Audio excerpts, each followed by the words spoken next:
Tem como aumentar um pouquinho? Ah, Esse beleza. aumentou? Uhum. Aumentou. Então, uma criança de 2 anos é levada ao pronto-socorro com febre alta, choro inconsolável e irritabilidade há 2 dias. A mãe relata que a criança teve dificuldade para dormir e frequentemente leva a mão ao ouvido esquerdo.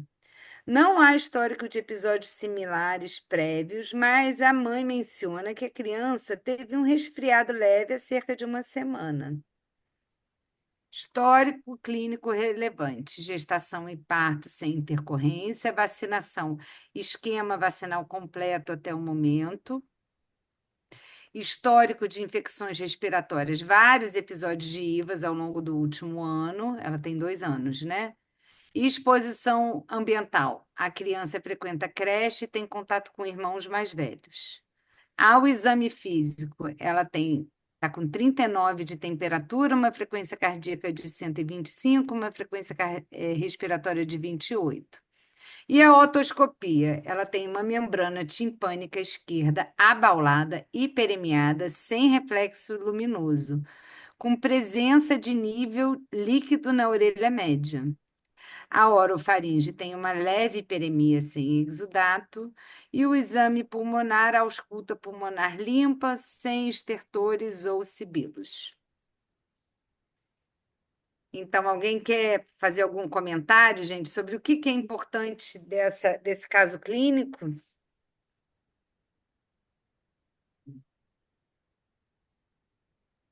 Então, é uma criança de 2 anos com febre, choro, irritada, né? Que não dorme bem, não tá, tem dificuldade para dormir, está levando a mão ao ouvido, né?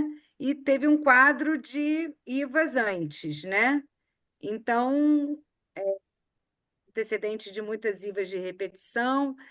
E com uma otoscopia, que ela é uma otoscopia de. O que é característico dessa otoscopia? Membrana timpânica esquerda, uma otite média aguda, exatamente. Então, a gente tá com quadro de otite média aguda, né? Numa criança de 2 anos, que. Vamos ver quais são as perguntas para depois a gente voltar ali? Então, qual é o diagnóstico mais provável? Justifique com base nos achados clínicos e epidemiológicos. Quais os critérios são usados para diferenciar casos graves e leves? Descrever o manejo inicial recomendado para essa criança, justificando cada conduta, e quais as complicações podem surgir se não for tratada adequadamente. Então, vamos lá. Qual o diagnóstico mais provável? Justifique com base nos achados clínicos e epidemiológicos. Beth, tem como voltar lá para No o caso? caso? Uhum. Então, o diagnóstico mais provável é uma otite média aguda, né? Então, vamos falar das justificativas clínicas. Ela tem febre, né? Ela tem otalgia. Peraí, vamos voltar lá para os clínicos, depois a gente vai para o epidemiológico, pode ser? Para seguir a ordem? Então, ela tem febre, ela tem otalgia, com irritabilidade, né? Com dor, ali leva a mão no ouvido, choro, né? Difícil, dói muito, né? Dor de ouvido. Ela tem achados otoscópicos, e aí vocês podem copiar o que está escrito ali, né? Hiperemia na membrana timpânica, que está abaulada, sem reflexo luminoso, que é característico de otite média aguda. E epidemiológico, ela tem, é uma criança que tem, na história, teve um resfriado uma semana antes, né? Que é um fator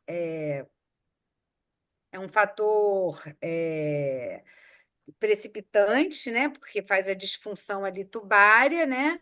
Uma criança que frequenta a creche e tem muitas IVAs anteriores, então ela deve ter aí um quadro respiratório que facilite, né? Mais alguma coisa? Então a gente vai justificar, né? Que os achados, a febre é um sintoma é, é comum, né, em crianças com otite média aguda, né, a dor, a otalgia pelo choro, né, e irritabilidade, os achados otoscópicos, vai botar, e a história de infecção prévia.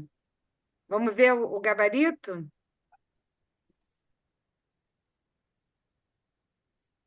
Então vamos lá. Diagnóstico provável, otite média aguda.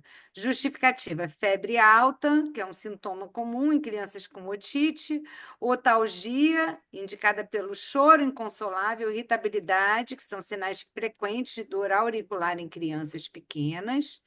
Achados otoscópicos, que aí é a membrana timpânica eritematosa, aí é só copiar, gente, do enunciado, né? Abaulada com ausência de reflexo luminoso, pode até botar com nível, né?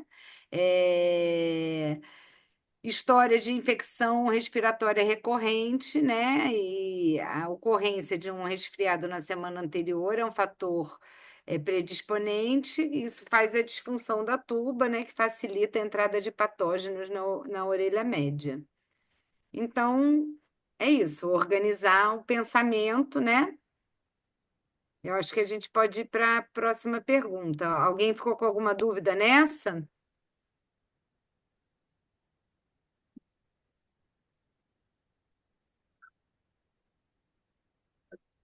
Não? Então vamos lá. Quais critérios são usados para diferenciar casos graves de leves na otite média aguda, gente? Então, como é que a gente diferencia uma otite média? O que a gente classifica como sendo grave ou como. é, Então, vamos lá. Ocorrência bilateral, isso torna ela grave, né? Que mais? Idade menor de 2 anos, tá, Dora? Claro que o de 6 meses é pior, mas 2 anos é já já de 6 meses a 2 anos já torna ela mais grave, tá? A gente põe. E que mais?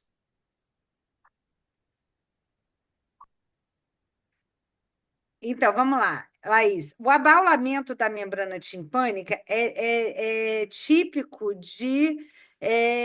da otite média aguda. Então, isso, na verdade, não vai fazer. Não vai a pergunta quer saber o que torna ela ser grave ou não. Alguém falou ser bilateral, é febre, né? E que mais que a gente pode falar que torna mais grave a otite? Otorreia, exato. Alguém botou aí, pus, né? E o tempo de duração?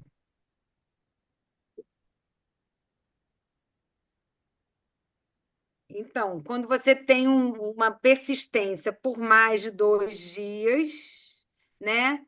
Você já torna ela mais grave. E por que que é importante a gente saber isso? Porque isso vai definir a nossa conduta, se a gente vai esperar para tratar ou se a gente vai tratar com antibiótico de cara. Então, o que que dá gravidade? Como é que a gente classifica a gravidade, né? Quais são os critérios para diferenciar? Então, vamos lá. Primeiro, a febre, gente. Se tiver febre maior de 39, é grave. Febre menor de 39 é leve a moderada, porque a febre pode indicar uma resposta inflamatória maior, né? Uma infecção mais severa.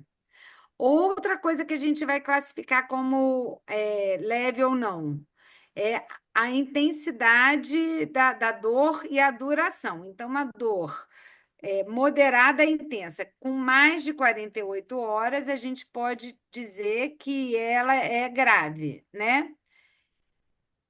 Exatamente, o choro intenso, né? Então, quando a gente tem isso por mais de 48 horas, mais de 2 dias, é grave. Leve é aquela de curta duração.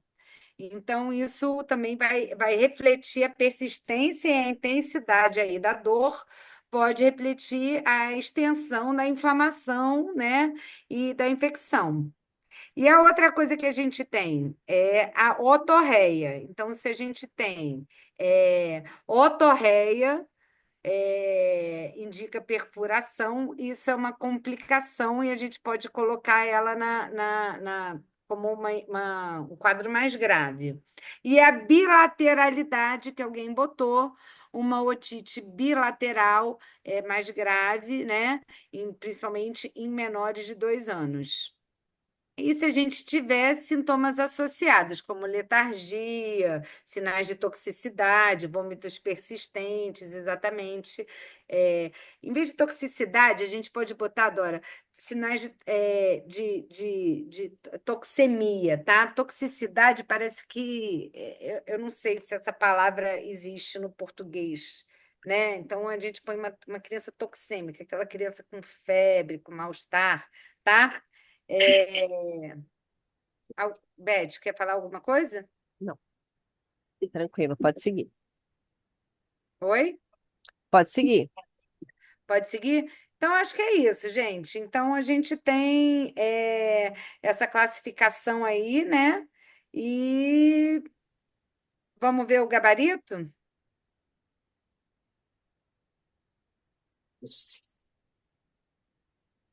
É, Então, vamos lá. A intensidade da febre, a otite é grave quando a temperatura é maior de 39, leve ou moderada, menor de 39, né? Relevância. Febres mais altas podem indicar uma resposta inflamatória mais intensa ou uma infecção mais severa, né? Duração e intensidade da otalgia, então, uma dor moderada e intensa ou que persiste por mais de 48 horas indica gravidade. E é leve quando a dor é leve ou de curta duração, e a relevância disso, porque ele pede, explique a relevância de cada critério, tá? A relevância é a persistência e a intensidade da dor podem refletir a extensão, da inflamação na orelha média. Presença de otorreia, então, a presença de secreção purulenta no canal auditivo indica perfuração timpânica, que já sugere uma complicação, né? E requer tratamento, porque você vai ter que ver como vai abordar isso, né? Eu acho que tem mais, Beth, embaixo. Bilateralidade, ou seja, a otite média aguda bilateral, especialmente em crianças menores de 2 anos, né? É considerada grave. Então, porque a infecção em ambos os ouvidos pode estar associada a um curso mais severo na doença e a um risco aumentado de complicações. E sinais sistêmicos associados, que seria a toxemia, né? Então, presença de letargia, irritabilidade intensa, recusa alimentar, vômitos persistentes, indicam comprometimento sistêmico, podendo sugerir a disseminação da infecção ou uma resposta inflamatória significativa. Então, acho que são mais ou menos as justificativas que a gente pode botar, né, Beth? Acho que tranquilo aqui. Vamos voltar lá. Vamos voltar Vamos lá. para a questão aí, De cadê? número 3. Número 3.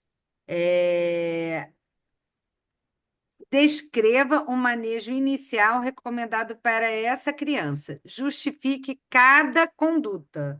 Então, vamos lá. Como é que a gente vai começar? O que que a gente vai fazer para essa. Inicialmente, o que que a gente vai fazer?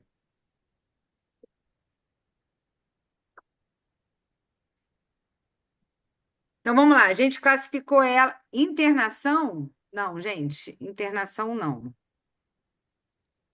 Peraí, vamos voltar. A classificação da otite, ela é grave ou leve a moderada, para a gente decidir se vai fazer antibiótico ou não vai fazer antibiótico, tá? Assim, a otite média aguda, você só vai internar se a criança tiver complicação mesmo, tipo meningite, mastoidite, tá? A otite é uma doença ambulatorial. Então, vai depender o manejo vai depender se o caso é leve ou grave, né? se a criança, se a gente só vai observar e fazer sintomático, ou você vai fazer antibiótico imediato. Então, essa criança, ela tem 2 dias de evolução. Volta lá No no enunciado? caso, Beth. Ela tem 2 dias de evolução, ela tem irritabilidade, ela tem febre alta, tá? Então, são critérios que a gente pode usar de. Ela tem 2 anos, então ela nem é menor de 2 anos, né? Se fosse menor de 2 anos, era menos ainda, né? Mas ela tem. Então, a gente vai fazer antibiótico imediato nela, porque ela tem sinais de gravidade. Não, Laís, toda otite média tem derrame na orelha média, no ouvido médio. É líquido no ouvido médio. Isso caracteriza toda a otite, né? Então, não indica internação. A gente internaria ela se ela tivesse uma meningite associada, tá? Então, vamos lá. Então, a gente faria antibiótico. A droga de escolha, alguém botou aí, amoxicilina, 80, 90 miligramas por dia, né? 7 a 10 dias, Neilton. Muito bem. A alternativa que a gente poderia fazer seria uma amoxicilina com clavulanato, né? Principalmente se a gente pensa em outro germe que não o pneumococo, né? E para os alérgicos, cefuroxima, claritromicina, né, azitromicina, seriam o manejo inicial. E além disso, o que mais que a gente faria? Além do antibiótico, Elon botou aí, antitérmico e analgésico, né? Então você tem que melhorar a dor é, e para dar conforto para essa criança. Então, a gente pode fazer paracetamol, ibuprofeno, né? Enfim. E pode botar ali uma compressinha morna, uma coisa local que pode melhorar também, mas o importante é controlar a dor.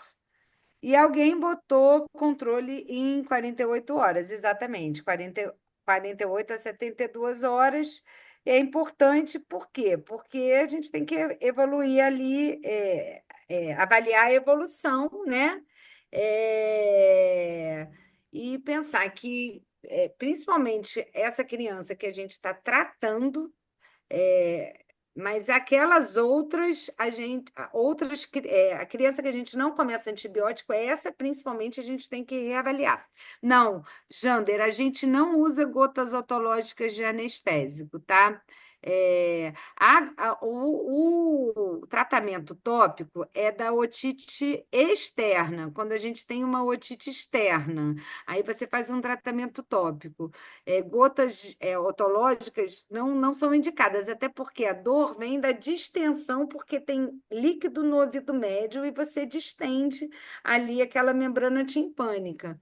Então, você pingar não é bom, principalmente se você tiver alguma complicação, tipo supuração, ruptura da membrana, você pingando, você vai botar líquido direto lá no ouvido médio, isso não é bom, tá? Então, a gente não vai botar gotas otológicas, ok? É, então, a gente vai rever, e aí é importante a gente ver se tem agravamento, né, da febre, se tem otorreia, se está melhor ou não. Alho quente, Jesus. né? Cuidado com essas coisas, mas a compressinha quente ajuda, tá? E o que mais que a gente tem que fazer? A gente tem que orientar sempre, gente, sempre que pedir conduta e tiver criança, a gente tem que lembrar de orientar os pais, tá? Então, orientar sinais de gravidade, orientar questões em geral, né? Tipo, vamos. Que a gente pode fazer ali no ambiente para melhorar aquele ambiente que pode aumentar o risco de recorrência, né? Então, de repente, os pais que fumam. Tem outra coisa também que pode acontecer, que é as vacinas, né? Ver se as vacinas estão em dia, quais são as vacinas que vão prevenir, de alguma forma, a otite, que está no calendário. E aqui a gente tem a pneumocócica. Não, a pentavalente, porque dentro dela temos o Hemófilos influenza tipo B, né, que também é uma causa, e a vacina da influenza. Então, a pneumocócica, a Hemófilos tipo B e a influenza, certo? E então vamos. Ah, tem uma outra coisa que a gente pode botar, é o bebê que mama deitado no colo, também pode piorar, né? Aquele bebê que se serve da mamadeira, mama sozinho na cama, né? Aquilo também pode ser ruim. Então vamos lá? Opa, Então vamos. Cadê? Início do antibiótico. Ah, vamos lá. Então, o manejo da otite média aguda depende da gravidade do caso, idade da criança e da presença de fatores de risco para complicações. O tratamento pode envolver observação clínica ou antibiótico terapia imediata. O plano de manejo inicial para o caso apresentado inclui. Eu não sei, Beth, esse começo aqui desse enunciado do gabarito, eu não sei se a gente teria que botar, né? A gente poderia não, aqui só tá começar dando, sim, a partir do número 1. Aqui tá dando só um um contexto geral. bizuzinho, né? Sim, É. só Então vamos lá. apresentando o Início contexto. imediato de antibiótico, né? Crianças menores de 2 anos com otite confirmada, com maior risco de complicações e resposta. Aqui eu colocaria nessa resposta a justificativa febre alta, né? Que eu acho que é o que caracterizou a otite grave, né? Febre alta com duração de mais de 2 dias. Eu colocaria isso nesse gabarito. A primeira escolha é a amoxicilina, 80 a 90 miligramas quilo, em 2 doses por 7 a 10 dias. Alternativa amoxicilina com clavulanato ou cefuroxima, azitromicina e claritro para os alérgicos. Alguma dúvida em relação ao antibiótico, gente? Eu adicionaria nesse gabarito isso: febre alta, e duração de mais de 2 dias. 2, controle sintomático da dor e febre, né? Melhora o conforto da criança, né? A otalgia dói. É recomendado paracetamol ou ibuprofeno, compressa-mol na região pode aliviar, mas eu acho que também isso não seria uma resposta obrigatória botar. 3, reavaliação clínica, né? Então, que você pode ter uma melhora espontânea, ou caso a criança com febre ou piora dos sintomas, deve-se reavaliar o esquema antibiótico, descartar complicações. Então, critério para troca de antibiótico. Volta lá, Beth.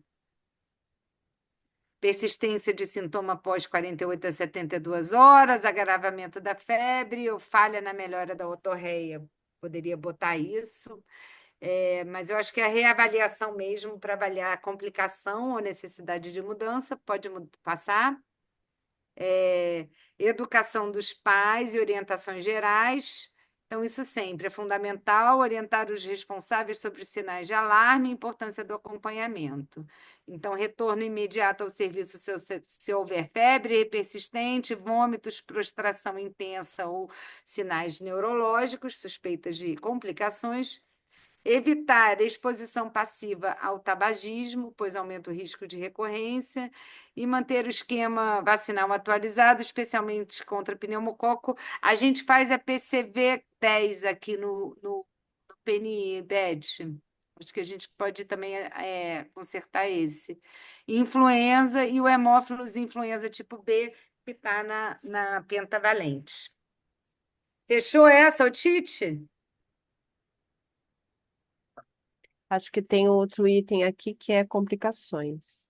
Ah, tem. Esqueci. Quais as Desculpa. complicações podem surgir? Quais as complicações podem surgir? Alguém quer falar das complicações? Podem ser muitas, né? Ele não põe quantas. Quais as complicações podem surgir se não for tratada adequadamente? Então, vamos lá. Mastoidite é uma, né? Que é uma infecção do osso ali da mastoide, né? É, Perfuração de tímpano, sim. Perfuração, e isso daí é repetitivo, né? Labirintite também é um problema, né? Você ter a labirintite, meningite, abscesso cerebral, encefalite, sim, todas essas são complicações. é, e se forem muitas otites de repetição, é perda auditiva, né? Acho que o empiema subdural a gente já está indo muito específico, Laís. Vamos ficar mais nas complicações neurológicas de uma maneira geral, né? Abscesso cerebral, isso aí. Então, vamos botar aí, Beth, nas complicações.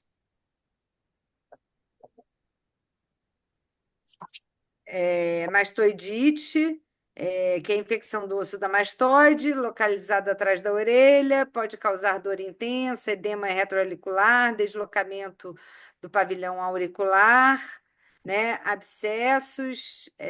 Peraí, deixa eu aumentar aqui essa Quer que eu leia para você?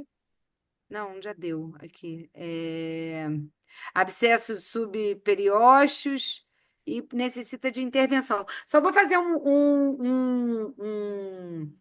observação da mastoidite, gente. Qualquer criança com otite, se fizer uma tomografia, vai ter líquido na mastoide, tá? O diagnóstico da mastoidite é clínico. Você tem que ter aquela dor, aquele vermelhão ali atrás da mastoide, tá? Que isso pode ser uma questão aí é, de, de, de dúvida, tá?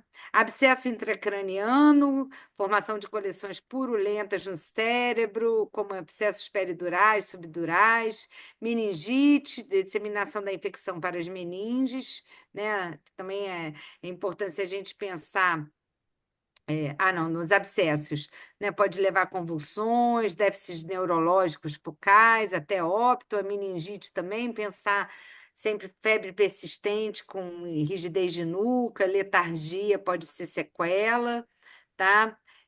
Labirintite purulenta, que é a extensão da infecção para o ouvido interno, pode dar vertigem, perda auditiva, desequilíbrio. Paralisia do nervo facial, o Neilton botou aqui, né? Quer dizer, inflamação ali do nervo facial, por conta da proximidade, né, anatômica, então leva a fraqueza ou paralisia dos músculos faciais ali do lado afetado, geralmente é reversível, mas são todas complicações, tá? Acho que é isso. Ok, agora sim, vamos para a próxima.